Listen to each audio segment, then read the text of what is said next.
देखो ठाकुर जी ने ऐसा चित्त चुरा लिया नारद जी का कि नारद जी अपनी सारी सुध बुध भूल गए। और भगवान को देखो, भक्त को दर्शन तो देते हैं, परीक्षा भी बहुत लेते हैं।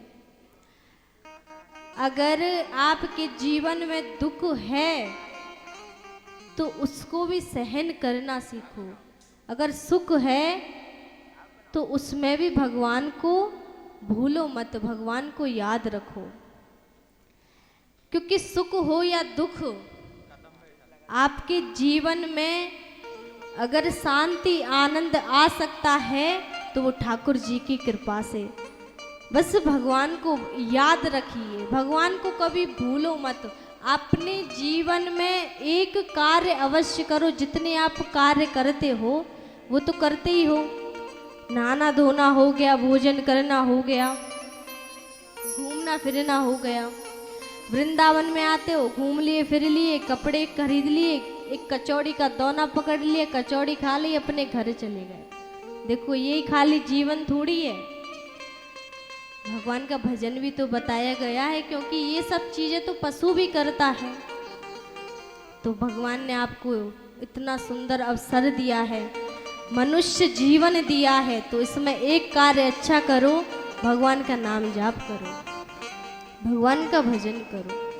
क्योंकि ये जीवन हर किसी को नहीं मिलता। मनुष्य जो शरीर है वो बड़े सौभाग्य से आपको प्राप्त होता है। अगर उसमें भी आप कोई अच्छा कार्य नहीं करोगे तो आप अपने जीवन को सफल कैसे बनाओगे। इसलिए सोना फिरना, घूमना फिरना ये सब ठीक है, हम ये नहीं कहते कि बुरी बात है, अच्छी बात है।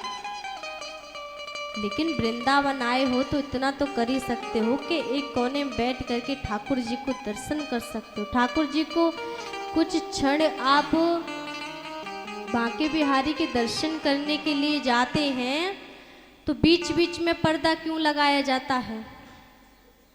क्योंकि अगर एक बार, वैसे तो भक्त की इतनी जल्दी नजर पड़ती नहीं है, अगर एक बार ठाकुर जी आपको देख लें और आप ठाकुर जी को निहार लें तो क्या आनंद ही आनंद बरसता है। भक्त और भगवान का जो जीवन होता है वो सबसे सुंदर रिश्ता होता है। नजर से नजर ने मुलाकात कर ली, नजर ने नजर से मुलाकात कर ली, रहे दोनों खामोश और बात कर ली। अगर एक बार नज़र मिल जाए तो ना तो ठाकुर जी आपको छोड़ते हैं और ना आप कभी ठाकुर जी को छोड़ पाओगे। इसलिए ठाकुर सेवा बहुत ज़रूरी है।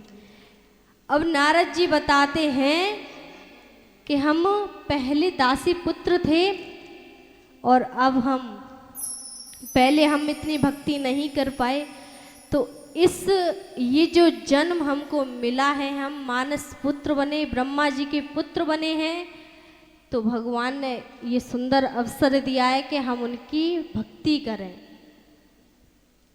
तो अब नारद जी उस जन्म में भक्ति नहीं कर पाए, लेकिन इस जो जन्म उनको मिला उसमें इतनी भक्ति कर ली, इतनी भक्ति कि अब उसका पार ही क्या। अब देखो भागवत तो लिख दी किसने? वेद व्यास जी ने। अब बोले कि इसका प्रचार तो करना पड़ेगा, क्योंकि जब तक भक्त भागवत को सुनेंगे नहीं तो उनके हृदय को शांति कैसे मिलेगी। इसलिए हम चाहते हैं कि कोई इस भागवत का प्रचार जाकर के धरती पर करे। वो केवल एक ही पुरुष कर सकता है, वो है वेद व्यास जी। तो नारद जी में और वेद व्यास जी में एक बार तुलना करवाई कि कौन महापुरुष है, दोनों में से कौन इस कार्य के लायक है। तो जब नारद जी को भी बिठाया, एक सभा लगवाई, एक तराजू पे वेदव्यास जी को भी, सुखदेव जी को भी बिठाया और नारद जी को भी बिठाया, तो उसमें से अगर महापुरुष निकले थे तो वो थे सुखदेव जी, क्योंकि एक स्त्री को बुलाया गया और एक स्त्री पहले जाकर के नारद जी के बाजू में बैठी। अब नारद जी कहने लगे, हम तो सन्यासी हैं, हम तो संत हैं, अगर ये स्त्री हमसे स्पर्श हो गई तो हम इसमें आसक्त हो जाएंगे, इसलिए उठकर चले गए। लेकिन सुखदेव जी बैठे रहे अपने ध्यान में, भगवान के ध्यान में, क्योंकि उनको पता है उनके पास जो भी है, चाहे स्त्री है चाहे वो संसार में रह रहे हैं, वो कभी आसक्त नहीं हो सकते। तो इस चीज़ से वेदव्यास जी ने राजा सुखदेव जी को इस कथा का अधिकारी समझकर और सुखदेव जी ने इस कथा को श्रवण पान कराया। किसको किसको कराया था मैया? सबसे प्रथम सुखदेव जी ने ये कथा किसको श्रवण कराई थी? राजा परीक्षित को। तो सभी सूत जी से सनकादिक ऋषि प्रश्न करने लगे कि जो राजा परीक्षित हैं ये कौन थे और इनको ही कथा क्यों सुनाई और कहाँ सुनाई, कैसे सुनाई? तो देखो, कथा सुनाने के लिए राजा परीक्षित ही क्यों मिले? क्योंकि ये जो कथा आरंभ हुई है ये महाभारत से ही आरंभ हुई है।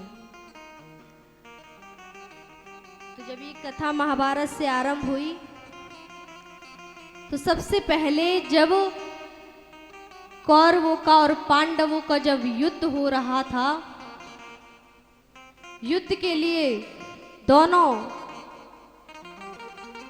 तैयार हुए, तो जाकर के ईश्वर के पास बैठे, ठाकुर जी से मांगने के लिए गए। एक ठाकुर जी के चरणों में बैठा और एक ठाकुर जी के सरहने पर जाकर के बैठ गया।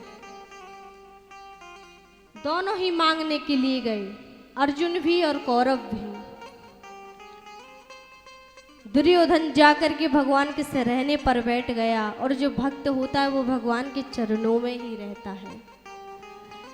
तो अर्जुन चरणों में जाकर के बैठ गया। एक और सत्य, एक और असत्य, एक और पाप, एक और पुण्य।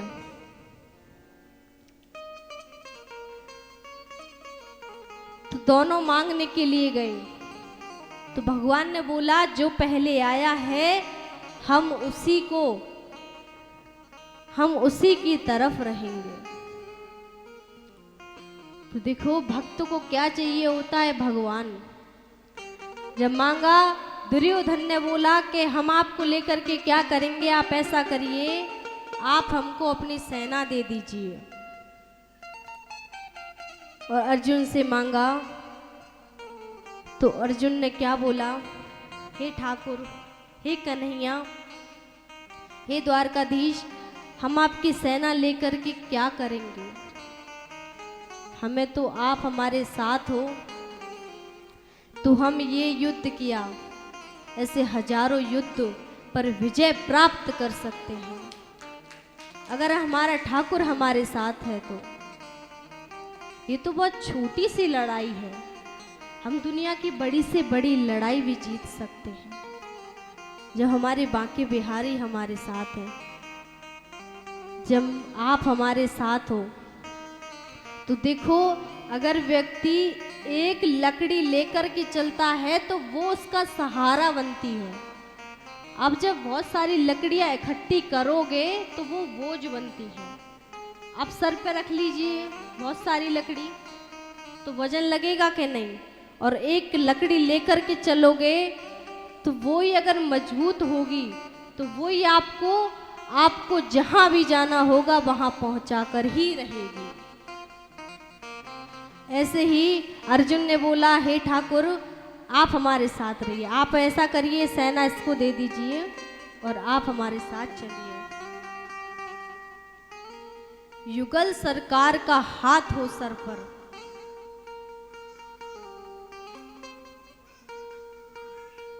तसल्ली दिल को मिलती है।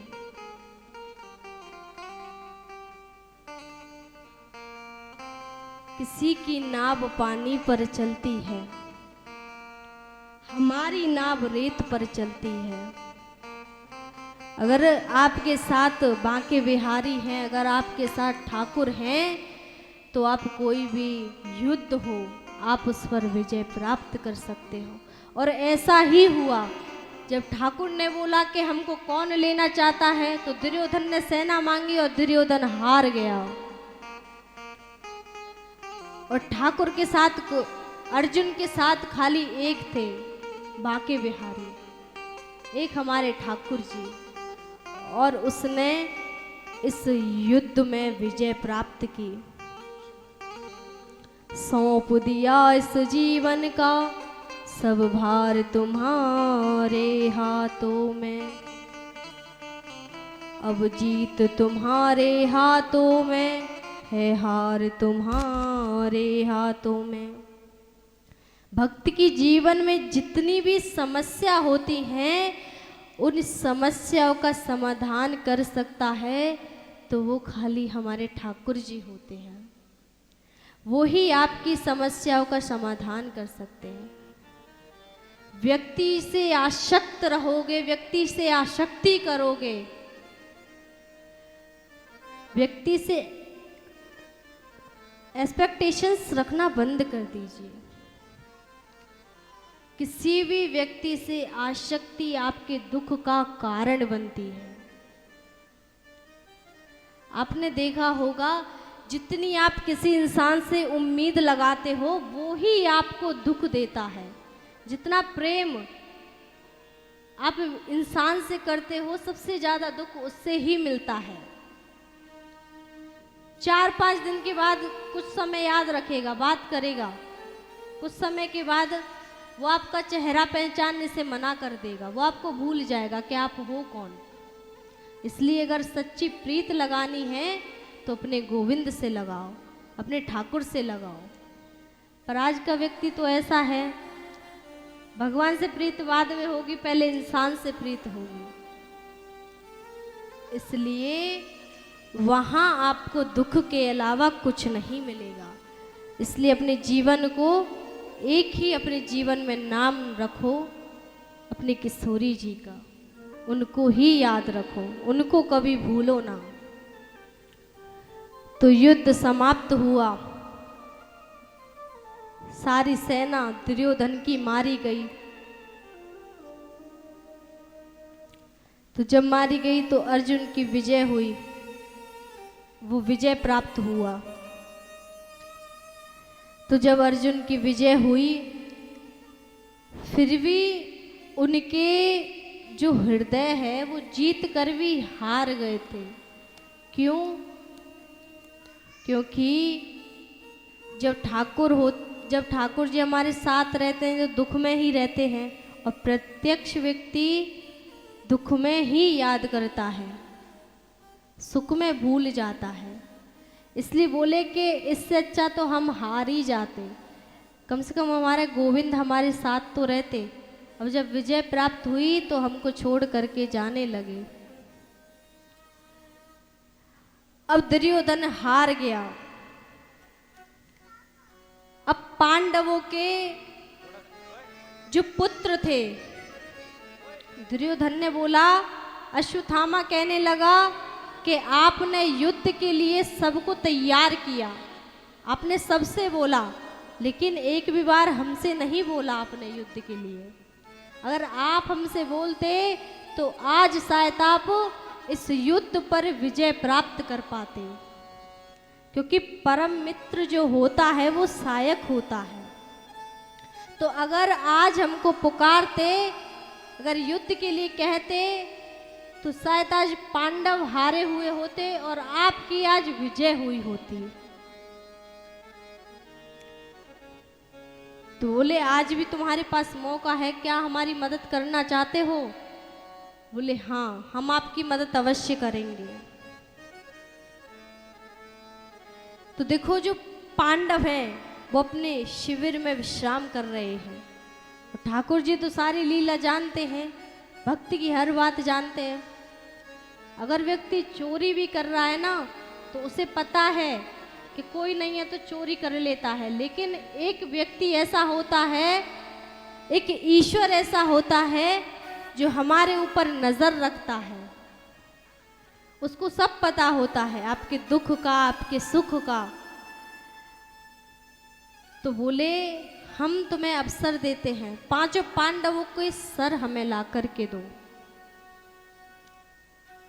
तो देखो ठाकुर जी तो उनको घुमाने ले गए थे, क्योंकि उनको पता था कि आज दुर्योधन कोई बड़ा कार्य करने वाला है।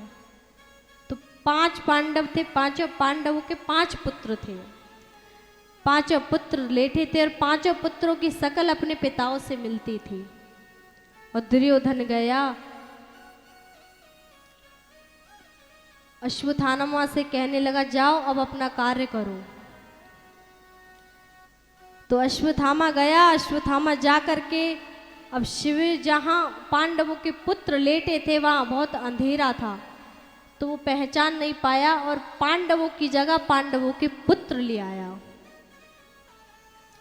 तो जब पुत्र के सर लाया तो कहने लगा देखो मैं 5 पांडवों के सर लेकर के आया हूं।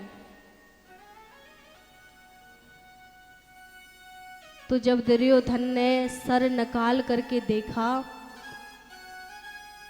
तो वो सर पांडवों के नहीं थे, पांडवों के पुत्रों के थे। अरे तूने ये क्या कर दिया? क्योंकि हमारे वंश में जो हमें पानी देने वाले बच्चे थे वो यही तो थे, और तूने इनको भी मार दिया।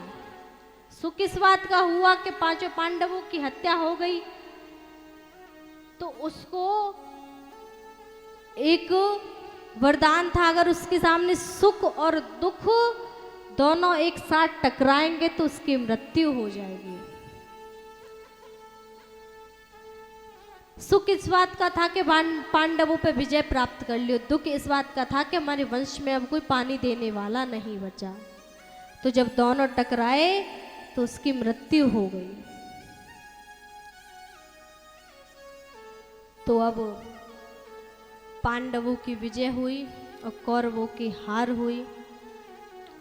अब ठाकुर जी जाने लगे, कहा में यह युद्ध तो विश्राम हो गया।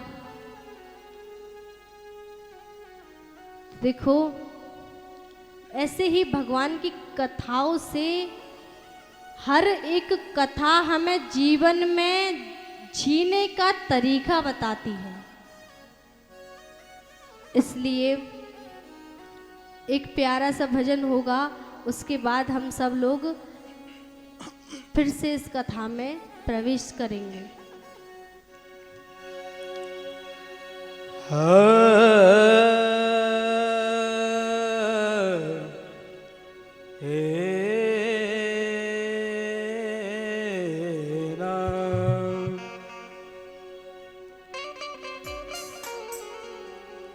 और सुख भी मुझे प्यारे है, दुख भी मुझे प्यारे है। छोड़ू मैं किसे भगवन, दोनों ही तुम्हारे हैं। सुख भी मुझे प्यारे हैं, दुख भी मुझे प्यारे हैं। छोड़ू मैं किसे भगवन, दोनों ही तुम्हारे हैं। सुख भी मुझे प्यारे हैं,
छोड़ू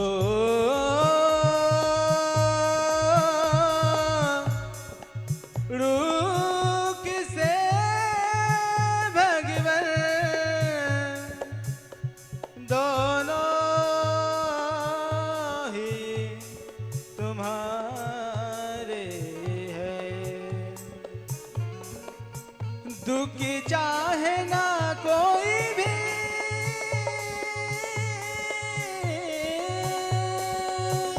दुखी चाहे ना कोई भी, सब सुख को तरसते हैं। दुखी चाहे ना किसी को भी, सब सुख को तरसते हैं। सुख में सब हंसते हैं, सुख में सब रोते हैं। दुख में सब हंसते हैं, दुख में सब रोते हैं। दुख में सब रोते हैं, दुख में सब रोते हैं। सुख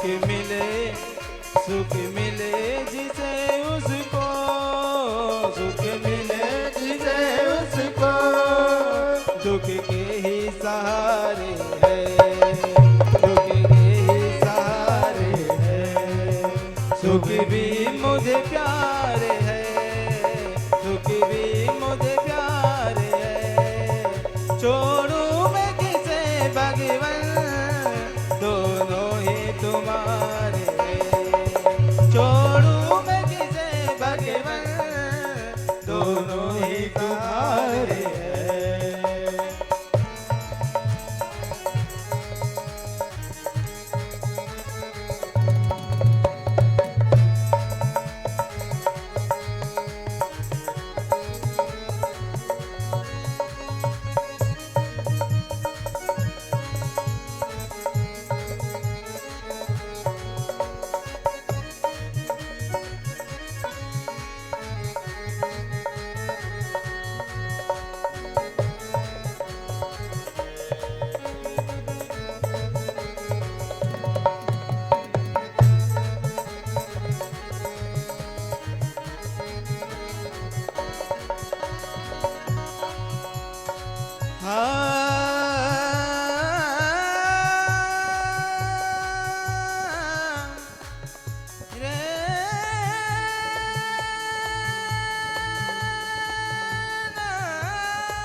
मैं कैसे कहूँ तुमसे, ये दर्द पुराना है।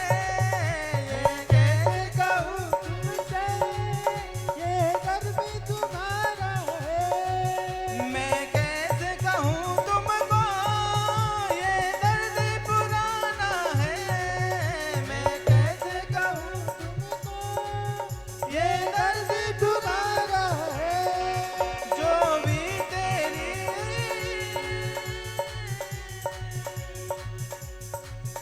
जो भी तेरी मर्जी है, मर्जी ये तुम्हारी है। जो भी तेरी मर्जी है, मर्जी ये तुम्हारी है।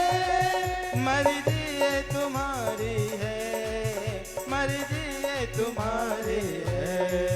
छोड़ू मैं किसे भगवन, छोड़ू मैं किसे भगवन, दोनों ही तुम्हारे हैं। छोड़ू मैं किसे भगवन, दोनों ही तुम्हारे हैं।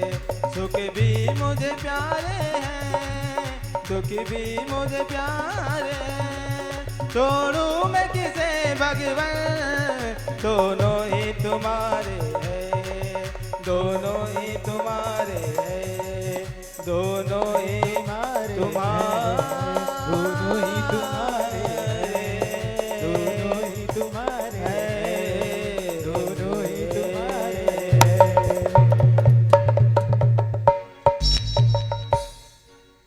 बोली श्री वृंदावन बिहारी लाल की जय जय, हो। राधा रानी सरकार की जय।